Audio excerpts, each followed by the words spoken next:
to MeowMix, the Carolina Panthers podcast. My name is Steven. My name is Jerry. And we are sponsored by CBDX.com. Go to CBDX.com, order all of your CBD needs, gummies, vapes, flowers, etc. Use promo code MEOW for 20% off. We get a little love, you get a little love. Helps out the podcast, and it's a good product, so check it out. Yep, definitely use it pretty much daily to help me go to sleep, and whenever I tweak my back working out, it helps. It helps. We're here to talk about training camp. First couple of days are in the books, and not a ton of news, but there are some notable things that have happened so far. Yeah, this is the beginning of the camp. Everybody's, rusty. They're shaking off the rust. So, everything you hear is kind of, you take it with a grain of salt here. This is not game time ready. They're day 1 and day 2 of training camp. Yeah. Public service announcement. Don't get too caught up in what's happened in the first couple of days of camp. Right? Like, many Browns fans were like, Baker throwing interceptions, first day of camp, underthrown, overthrown receivers. Okay, well, it's day 1 of camp with his new team. It doesn't matter. Nothing matters. Nothing matters. I remember Cam's rookie season. Training camp, he threw tons of interceptions. During... Terrible pregame. Oh, you froze. You froze too. Sorry about that. Okay. You're edit. I'll try to remember to edit that out. But yes. But yeah. Cam had a horrible preseason, horrible, training camp. But his first few games, he set rookie records throwing the ball. So, I remember being very worried about Cam. Mm-hmm. That training camp. He just looked bad. The preseason games, go back and look at, some of the stats and the tape and stuff. Like, he looked rough. And then he comes out and he throws 400 yards his first game and never looks back really until he gets hurt. But yeah, it's just, it's very dangerous to get caught up in who looks good, who looks bad day 1 of camp. Like, so far, Sam Darnold's looked awesome. But we've seen Sam Darnold for 4 years. Like, we know, we kind of know what Sam Darnold is. So let's not get too excited. Correct. No, let me rephrase that. Let's get excited because football's back. But let's not get too caught up in the storylines of how players are doing the first couple of days of camp. That being said, we're going to talk about how some of the players are doing because, it is relevant, sort of, right? To see who's lining up where and who's getting first team reps, who's getting second team reps, things like that. So, some of that stuff is interesting. Again, I don't put too much stock into what you read, especially from other fan bases. But there are a few newsworthy things, I guess, to talk about before we get into like what's happening on the field in camp. Correct. Couple players, Carolina Panthers, are on the PUP list, physically unable to perform. Shaq Thompson, he's still recovering from a minor knee surgery. When he got to camp, he looked, watching him walk around, I didn't see a knee brace or anything, looked fine. Yeah. And all it reports is they're just being cautious, and honestly, he was that defensive linebacking core last year, so definitely be careful with him. Yep. Big drop off when he went out last year, and I think this team needs him because there's not much around him in linebacking wise. Yeah, and we knew he was going to go on PUP before training camp started. Matt Rhule made that pretty clear, so no surprise there. However, the next guy is a bit of a surprise. Yeah, J.C. Horn had some tightness after his conditioning test. He passed his conditioning test, but, had some tightness, and, he's coming off that broken foot, so they put the brakes on him. Hey, slow down. Let's not get you injured more. Let's make sure we get this taken care of correctly. And we know, I hate saying this name, but Greg Olsen with that broken foot, you want to be careful. Granted, J.C. Horn's a lot younger and, hopefully heals a little bit better than Greg Olsen did with that. Yeah, let's not bring that juju on J.C. But, this was a little surprising to me. I had seen some off-season workouts that he was doing, and he looked like he was moving around great. So I'm kind of surprised that that soreness. I thought that he had kind of been working all that out, but it's working out by yourself and then coming into training camp, two different things. So certainly better to treat him with kid gloves. Doesn't mean he's going to miss all of camp, all of the Yeah. preseason, anything like that. He'll probably be back next week or week after. So wouldn't get too concerned. I wouldn't be considered about either one of these guys right now. If next week, if you're hearing that they're still on the pup list, they're not inching closer to it, then I start worrying. But right now, this is first few days of camp. Yeah. They're just, getting with the coaching staff, getting with the medical staff, getting everything straightened out. You don't want to rush one of these guys back and be more detrimental by rushing them back for training camp. Now, Yeah. moving Definitely. on, One guy a who little won't bit be of coming back. one guy who won't be coming back, a little bit of surprise. Cornerback Rashaan Melvin retired after missing OTAs due to personal reasons. A little bit of shock. The Panthers were informed the day or two before training camp, but they couldn't release it until he filled out his paperwork. That being said, whatever his personal reasons are for retiring early and everything, he's still in his 20s. I wish him the best. I mean, obviously something's going on that he feels like he needs to take his attentions to, whether it's for him or another family member. All the best for Sean Melvin. Yeah. I mean, certainly from a team perspective, it's a loss. Yeah. He's a really good depth at corner. Started games. So that opens up a roster spot, which, the Panthers have already been talking to some players and some players who are no longer available. But I would expect them to sign. Maybe I don't know if they'll sign another corner, but they're definitely going to need to add some depth there at some point, I think. Yeah, I think they could go back to corner. Again, he was in line to be that third corner with, CJ Henderson and Keith Taylor battling it out. Those three we mentioned in our last podcast about, that being a camp battle. Now it's going to be Henderson and Keith Taylor. They could bring someone else in to maybe compete, but there's also needs otherwhere places, so it'll be interesting, which we'll talk about Scott Fitterer's mentioning earlier or later on. Yeah. Yeah. Well, I don't know. Let's go ahead and just talk about that now, since we're kind of already there. Fitterer has mentioned that they're looking at adding some depth on the D line, whether that be tackle or edge. He mentioned both. And now, obviously, corner is a position. So Carlos Dunlap, who the Panthers have been talking to for a while, has signed with Kansas City. So that is no longer an option. But there are still some guys out there. I don't have the list in front of me, but, we kind of went over a few guys. Trey Flowers, yeah. We went over a few guys a couple weeks ago, or was it last week maybe, talking about some potential ads that they could do. So go back and check that out if you want to hear a more detailed list. But there are certainly options out there. And now that they've got an open roster spot, they're definitely going to make a move. And being in camp, they can waive a lot of these into the roster guys. They can make several moves over the next few days, and I would not be surprised if they do. So, yeah, I mean, I'll kind of reiterate what you said. Good luck to Rashaan Melvin. I hope everything's okay with him. I would expect we'll hear something from him at some point as to why he retired, but definitely need to fill that roster spot and see where the Panthers go from there. Yeah. Keith Taylor's really good in camp so far. I said just a couple of days, but he made a really big interception yesterday and kind of continuing that really good play that he had last season. Yeah. So he could be the guy.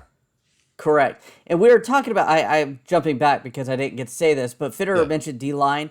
Every time Fitterer talks about, D-line, I just want to say he mentions Davion Nixon. He brings him up as a guy who he expects to step up. Don't be shocked if Davion Nixon really has some serious play this year. I know that we have Ioannidis there and Derek Brown, but I have a feeling that they're expecting Davion Nixon to be that guy, the next guy up, and maybe eventually become the starter next year. So just keep an eye on that too. I keep noticing every time he mentions D line, he brings up how glowingly love of Yeah. Davion Nixon. Yeah. I mean, that'd be great. You always want these guys to pop, and obviously he's made some impressions so far. So Yeah. keep an eye on that, as Jerry said. And Keith Taylor, yeah, dude, Mm-hmm. I know we traded for CJ Henderson, Mm-hmm.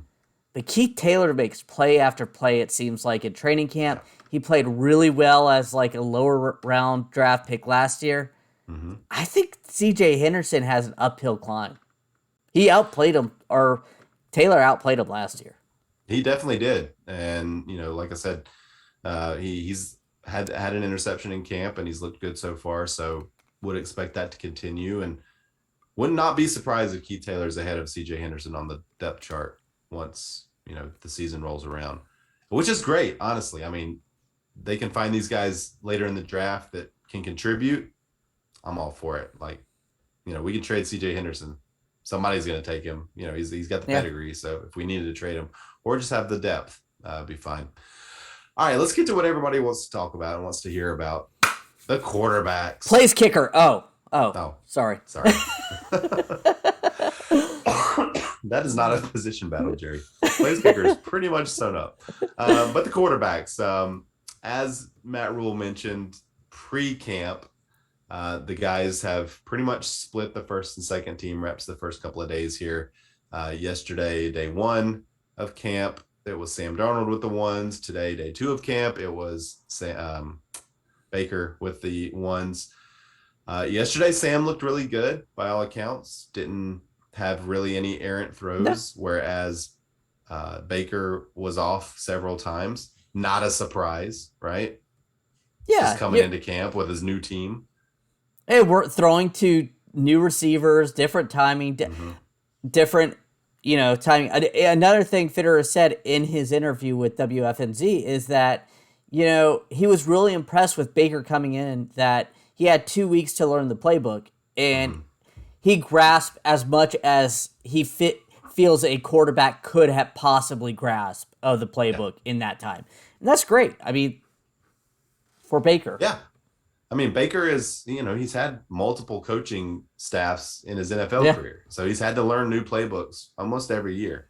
So this is not new for him. But he's certainly maybe a little more motivated this year to learn that playbook very quickly, as he's not the guy, bar none, yet. So, but Baker looked really good today.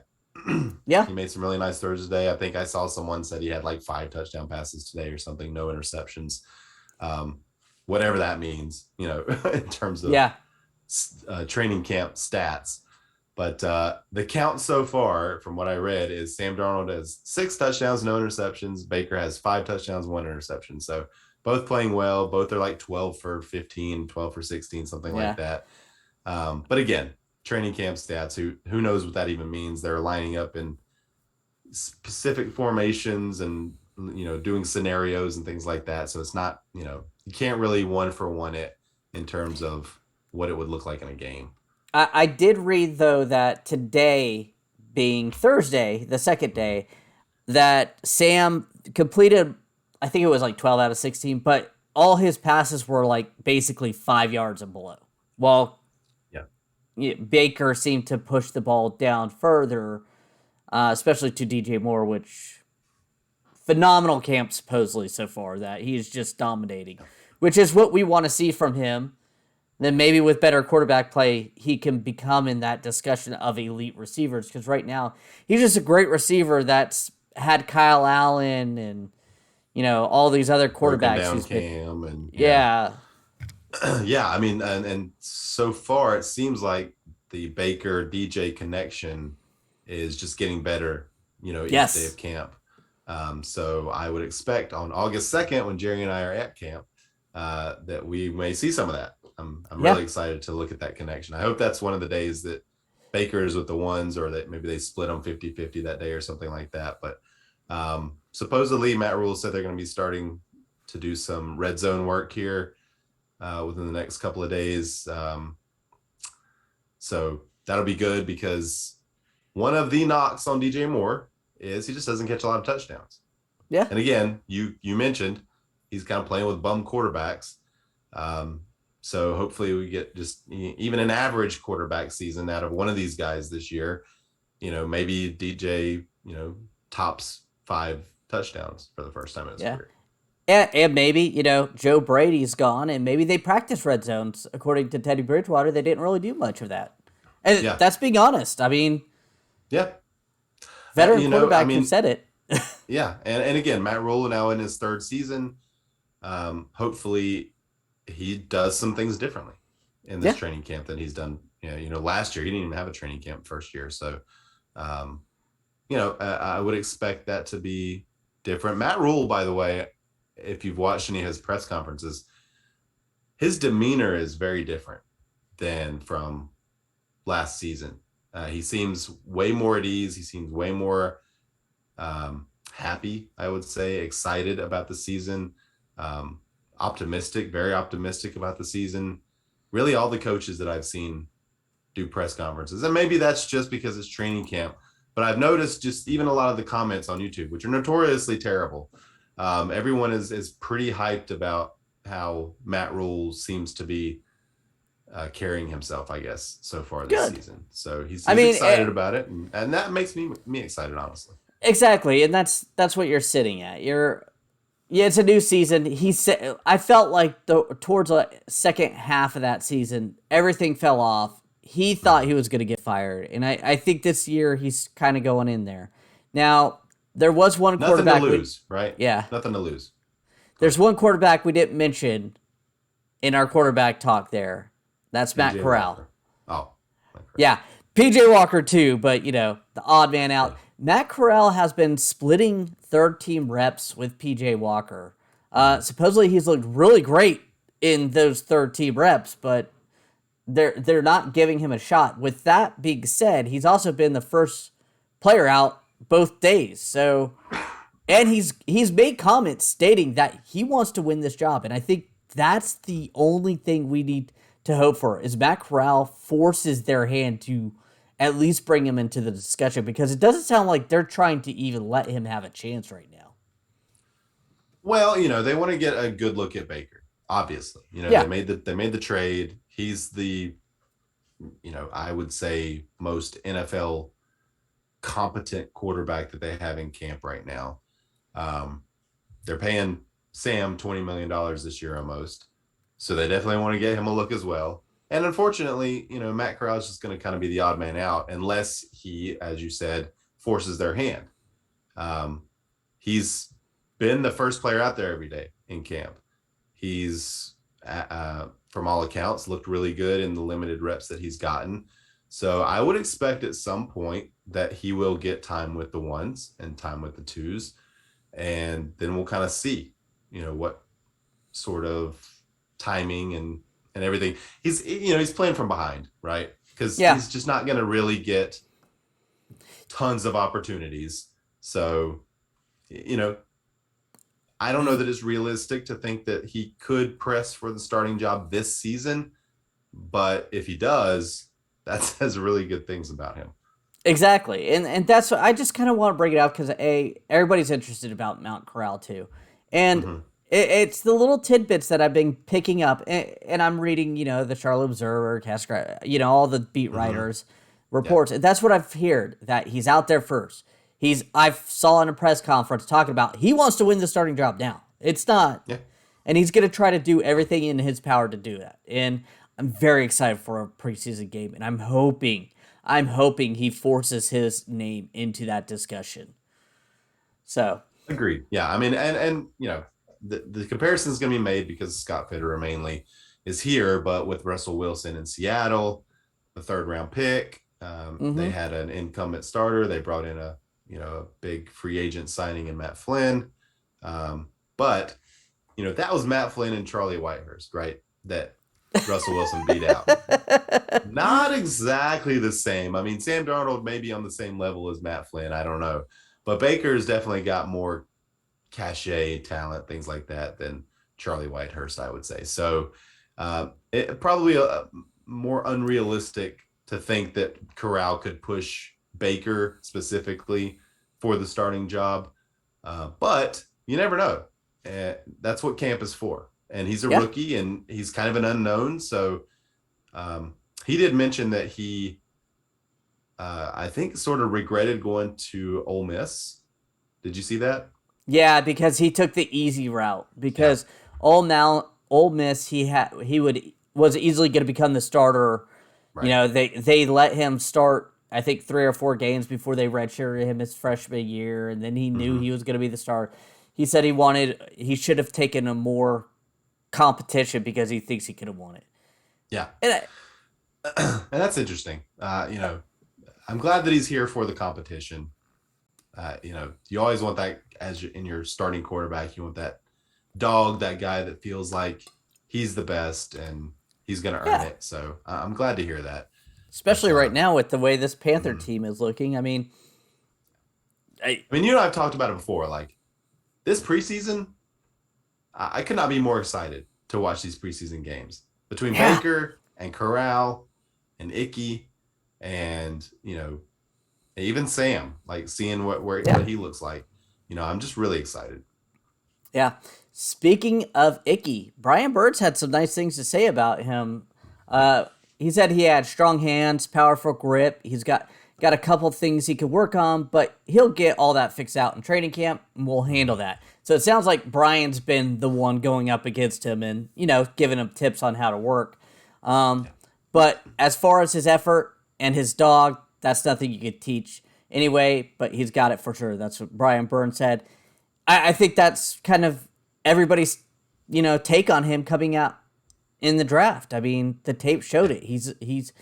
He's a fighter in there, and now it looks like it's going to happen. And I'm really glad Brian Burns is going against him. I remember when Jordan Gross Mm-hmm. was being got drafted, he went up against Julius Pepper that year, and that Yeah. Jordan Gross said that was so helpful going against one of the premier pass rushers to get Mm-hmm. steps in and everything else.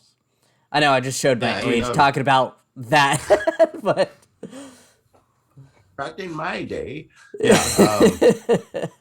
But you're right. And Icky, the one knock on him is his pass protection, right? Just yeah, maybe not quite as elite, I guess, as a couple of the other guys that were in the draft. So it's really good. And this defensive line is good. So he's got really good competition to go up against in camp and learn. And Brian Burns has all the tricks in the book. He's got all the moves that you would yeah. hope to learn about. So that is really good. I'm really excited about that. Um, Anything else on the offensive line or the offensive side of the ball you wanted to talk about? The only thing I have left on offense is C.J. Saunders supposedly lined up with the ones. Hmm. It was Robbie, DJ Moore, and C.J. Saunders. No Terrace Marshall, no Rashard Higgins. I know we talked about camp battles, and we just placed Terrace Marshall and Rashard Higgins. Higgins there, but C.J. Saunders, he may sneak into this conversation because I keep hearing people mention his name, coaches mention his name Yeah. as well. So don't be surprised if all of a sudden you start seeing him more towards the end of the preseason and that he sneaks into that a primary third receiver role. Yeah, I don't know if it says more about CJ Saunders or if it says more about that the third wide receiver competition truly is wide open, right? Yeah, Where it could be any of these guys, could be Kirkwood. I mean, it could be any of these guys. Um, so that is definitely something to watch. And I think, as you said, you and I kind of assumed it would be one of those two guys, Higgins or Marshall, but it seems like this is going to be more of a competition than we anticipated. So I'm excited about that. and it could be that they wanted to see Terrace Marshall and Rashard Higgins on the outside too, and that Yeah. just who's going to be our number two on the outside, just be on the safe side. Let's go ahead and work Mm-hmm. that out, and go from Marshall's a there. big guy, right? Yeah, He's got a Marshall's big body. big body, fast. Yeah, he's He's not really your prototypical slot type got receiver. correct. So yeah, so that's true. So yeah, I don't know how much I'd read into that specifically about CJ Saunders, but CJ Saunders had some flashes last season, especially like on the special teams and things like that. So I think they do want to get him more involved, and I'm all for it. Like I said, anybody that can force their way into playing time means that they've done a really good job, because I feel like for the first time in Matt Rhule's tenure, at least, it's a pretty deep team. Yeah, that most depth this teams have ever had. I think Matt Rhule and Scott Fitterer said that this is the best overall complete team that they've had. So, yep. So exciting there. All right. Any other kind of news or notes you want to talk about here? Christian McCaffrey. Haven't really heard anything about him. And usually he's the guy that everybody's like, wow. Like, I heard DJ Moore supposedly is the guy that's shining in camp. Usually it's Christian McCaffrey, and I haven't really heard anything about him. I don't know if it's just because it's Christian McCaffrey, he does this every training camp, that he looks lightning, but haven't heard anything. I mean, I've seen a few, video clips from camp showing him catching a ball here, or, running a ball there. He looks like Christian McCaffrey to me, but it would not surprise me if they're just keeping him kind of, out of the harm's way for the first few days of camp, at least ramping him up slowly. And if so, good job. That's smart. Yeah. He doesn't need this type of stuff to get ready. Like, he'll be ready by week 1. Yeah. Another quick tidbit. I did hear Brian Burns talk glowingly of Etor. Just say that he was with his guy. They were talking about adding another pass rusher, and he just kind of said, "Hey, YGM is good. He's got all the tools and stuff. You're gonna see, just a little tidbit." Yeah. It seems like Brian Burns has really become the leader of the defense with Shaq not there.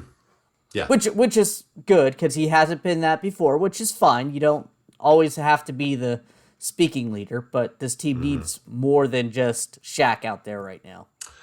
Agreed. And I don't remember who it was. It may have been Dante Jackson talking about it, but they were kind of talking about it. It's a pretty big hole to fill. Yeah. Without Shaq there. And it's kind of giving some of the other guys a bit of an opportunity, I think, to step up and be that leader. So that's not a bad thing. And Dante Jackson too. I heard he was chirping at the wide receivers when he kept making plays. I've heard he's been making some good plays too. So yeah, Matt Rhule said Dante Jackson is the funniest guy on the team, and that he does not keep his mouth. He does not shut up. That doesn't surprise me. I think now that he's a veteran, and that first All or Nothing, that first season, if you watch that, you can see that cockiness, and now that he's kind of earned some of that cockiness, you could.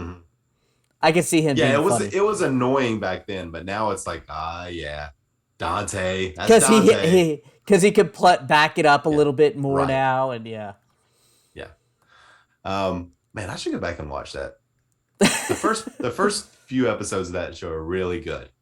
Yeah, and then it kind of all falls down after that. But all right. Well, as we said, first couple of days of camp, not a ton, really to report on so far, but there are a few things that have happened. And again, football's back. We're excited. Yes. We'll be out there in a few days and kind of get a firsthand look, and we'll have a podcast later on that day, I think. Yeah. Kind of talking about our experience, what we saw and everything. So really looking forward to that. Yeah, and we'll be wearing MeowMix t-shirts on August 2nd out there. If you guys see us, drop by, say hi. We may mention you on the air. If not, we'll still have some stickers and stuff to hand out for people. Yeah, check us out. All right, Jerry. All right. We want to thank everyone for listening. If you like the show, please let your friends know. Please follow us on Twitter at MeowMix Podcast. If you have any questions or comments, you can email us at mailbag@meowmixpodcast.com. And if you leave us a 5-star review with a comment on Apple Podcasts, we'll read it on our show. And please visit our sponsor at cbdx.com, promo code Meow for 20% off. We both really use CBDX, so We're what was it? Not only am I a subscriber, I'm a client, or what? I don't know what the thing is. But yeah, we definitely use it. I've got some coming tomorrow. So, all right. And until Tuesday of next week, we'll see you later. Be safe and keep pounding.